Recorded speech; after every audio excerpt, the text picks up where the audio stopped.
ಕಾಂಗ್ರೆಸ್ ಅಭ್ಯರ್ಥಿ G Kumar Nayak sir ಹಾಂ ಹೇಳಿ. ಅವ್ರ ಆಫೀಸ್ ಕಡೆಯಿಂದ ಕಾಲ್ ಮಾತಾಡ್ತಿದ್ದೀರಿ ಸರ್. ಸರ್ ಮನೆಗೆ ಫ್ರೀ ಕರೆಂಟ್ ಇದೆಯಾ ಸರ್? ಮನೆಗೆ ಫ್ರೀ ಆಗಿದೆ ಮೇಡಮ್. ನಮ್ಮ ಇದು ಕಿರಾಣಿ ಅಂಗಡಿ ಇದೆ, ಆಮೇಲೆ ಫ್ಲೋರ್ ಮಿಲ್ ಇದೆ. ಅವೆರಡಕ್ಕೂ ಡಬಲ್ ಬಿಲ್ ಬರ್ತಾ ಇದೆ. ಫಸ್ಟಿಗೆ ಎಷ್ಟು ಬರ್ತಾ ಇತ್ತು ಬಿ ಜೆ ಪಿ ಇದ್ದಾಗೆ, ಅದಕ್ಕೆ ಡಬಲ್ ಬರ್ತಾ ಇದೆ. 2,500 ಗಿರಣಿದು ಫ್ಲೋರ್ ಮಿಲ್ಲಿಂದ ಬರ್ತಾ ಇತ್ತು, ಈಗ 6,000 ಬರ್ತಾ ಇದೆ. ಅಂಗಡಿದು 200-300 ರುಪೀಸ್ ಬರ್ತಿತ್ತು, ಈಗ 700 ರುಪೀಸ್ ಬರ್ತಾ ಇದೆ. ಮನೆದಂತೂ ಫ್ರೀ ಆಗಿದೆ ಅಲ್ರಿ? ಹಾಂ, ಮನೆದು ಫ್ರೀ ಆಗಿದೆ. ಇದು ಡಬಲ್ ಆಗಿದೆ ಅಲ್ಲ, ಡಬಲ್ ಆಗಿದ್ದು ಹೇಳ್ಬೇಡಿ ನೀವು. ಮನೆದು ಫ್ರೀ ಆಗಿದ್ದೆ ಹೇಳಿ. ಇದ್ರದ್ದು 3 ಪಟ್ಟು ಹೆಚ್ಚು ಕಟ್ತಾ ಇದ್ದೀನಲ್ಲ, ಅದನ್ನ ಹೇಳ್ಬೇಡಿ ನೀವು. ಸರ್ ಸ್ವಲ್ಪ ಕರೆಂಟ್ ಕಡಿಮೆ ಯೂಸ್ ಮಾಡಬೇಕಿತ್ತಲ್ರಿ ಸರ್? ಏನು ಕಡಿಮೆ ಮಾಡಬೇಕು? ಹಲೋ. ಹಾಂ ಹೇಳಿ, ಏನು ಕಡಿಮೆ ಮಾಡಬೇಕು?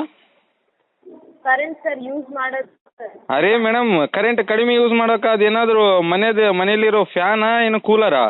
ಫ್ಲೋರ್ ಮಿಲ್ಲಲ್ಲಿ ಕರೆಂಟ್ ಕಡಿಮೆ ಯಾವ ಥರ ಯೂಸ್ ಮಾಡೋಕ್ಕಾಗುತ್ತೆ? ಹಾಂ, 2 ಕಿಲೋ ಅದು 15 HP ಲೋಡ್ ಸ್ಯಾಂಕ್ಷನ್ ಮಾಡಿಸಿ ಕಡಿಮೆ ಯಾವ ಥರ ಯೂಸ್ ಮಾಡೋಕ್ಕಾಗುತ್ತೆ ಅದರಲ್ಲಿ? ಹಾಂ, ಮೋಟರ್ ಆನ್ ಮಾಡಿದ್ರೇ 15 HP ರನ್ ಆಗುತ್ತೆ ಒಂದೇ ಸಲಕ್ಕೆ. ಅದೇನು ಕಡಿಮೆ ತಿರುಗೋ ಅಂತ ಹೇಳಕ್ಕೆ ಬರುತ್ತಾ ಮೋಟರ್ಗೆ? Minimum ಚಾರ್ಜೇ 700-800 rupees ಮಾಡಿಬಿಟ್ಟಿದ್ದೀರಲ್ಲ.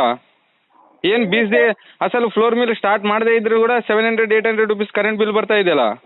ಸರ್ ಅದು ಹೆಚ್ಚು ಬಂದರೆ ನಾವೇನು ಮಾಡೋಕ್ಕಾಗಲ್ರಿ ಸರ್. ಹಾಂ, ಮತ್ತು ಈಗ ಫ್ರೀ ಬಂದಿದ್ದು ಯಾಕೆ ಹೇಳ್ತಾ ಇದ್ದೀರಾ ನೀವು? ಹೆಚ್ಚು ಬಂದರೆ ನೀವೇನು ಮಾಡೋಕ್ಕಾಗಲ್ಲ. ಫ್ರೀ ಬಂದಿದ್ದು ಯಾಕೆ ಹೇಳ್ತಾ ಇದ್ದೀರಾ ನೀವು? ಸರ್ ಕೇಳಿದಿರಿ ಸರ್, ಬಂದಿದೆನಾ ಇವಾಗ ಬಂದಿಲ್ಲ ಅಂದರೆ ಹೇಳ್ರಿ ಸರ್, ಬಂದಿದೆ ಅಂದರೆ ಹೇಳ್ರಿ ಸರ್, ನಾವಿಲ್ಲಿ ಲಿಸ್ಟ್. ಅದೇ ಹೇಳ್ತಾ ಇದ್ದೀನಿ, 200-300 ರೂಪಾಯಿ ಬಾಯಲ್ಲಿಟ್ಟು 6,000 ರೂಪಾಯಿ ಕಿತ್ಕೊಳ್ತಾ ಇದ್ದೀರಲ್ಲ, ಅದನ್ನು ನಾನು ಕೇಳ್ತಾ ಇರೋದು. ಹಾಂ, ಮಾತಾಡಿ ಇನ್ನು ಏನು ಮಾತಾಡಬೇಕಾ ಮಾತಾಡಿ. ಡೆವಲಪ್ಮೆಂಟ್ ಅಂತೂ ಝೀರೋ, ಏನೂ ಡೆವಲಪ್ಮೆಂಟ್ ಇಲ್ಲ ನಿಮ್ಮ ಗೌರ್ಮೆಂಟ್ ಬಂದಾಗಲಿಂದ. ಹಾಂ, ಆಯಿತು. ಈ ಹಿಂದೂಸ್ತಾನದಲ್ಲಿ ರಾಮ ಮಂದಿರ ಕಟ್ಟಲಿಕ್ಕೆ 24 ಲಾಯರ್ಗಳನ್ನ ಆಪೋಸಿಷನ್ ಆಗಿ ಇಟ್ಟಿದ್ದೀರಿ ನೀವು, ಕಾಂಗ್ರೆಸ್ ಅವರು. ಹಾಂ, ಕಟ್ಟಬಾರ್ದು ಅಂತೇಳಿ. ಈ ಹಿಂದೂಸ್ತಾನದಲ್ಲಿ ನಮ್ಮ ಹಣೆ ಬರ. ಈ ಹಿಂದೂಸ್ತಾನದಲ್ಲಿ ಹುಟ್ಟಿ ನಮ್ಮ ಹಿಂದೂ ಗುಡಿಗೆ ಪರ್ಮಿಷನ್ ಕೇಳೋಕ್ಕೆ ನಾವು ಕೋರ್ಟಿಗೆ ಹೋಗಿರೋದು ನಮ್ಮ ಹಣೆ ಬರ. ಅದಕ್ಕೆ ನೀವು ಅಪೋಸಿಷನ್ ಆಗಿ 24 ಲಾಯರು 40 ಲಾಯರ್ನ ನೀವು ಇಟ್ಟಿರೋದು ನಮ್ಮ ದುರದೃಷ್ಟ. ಪ್ರೈಸಸ್ ಎಷ್ಟು ಮಾಡಿದ್ದೀರಾ ಗೊತ್ತದಾ? ಟಿಕೆಟ್ ಪ್ರೈಸ್ ಎಷ್ಟು ಮಾಡಿದ್ದೀರಾ ಗೊತ್ತಾ? ಕರೆಂಟ್ ಯೂನಿಟ್ ರೇಟ್ ಎಷ್ಟು ಮಾಡಿದ್ದೀರಾ ಗೊತ್ತಾ?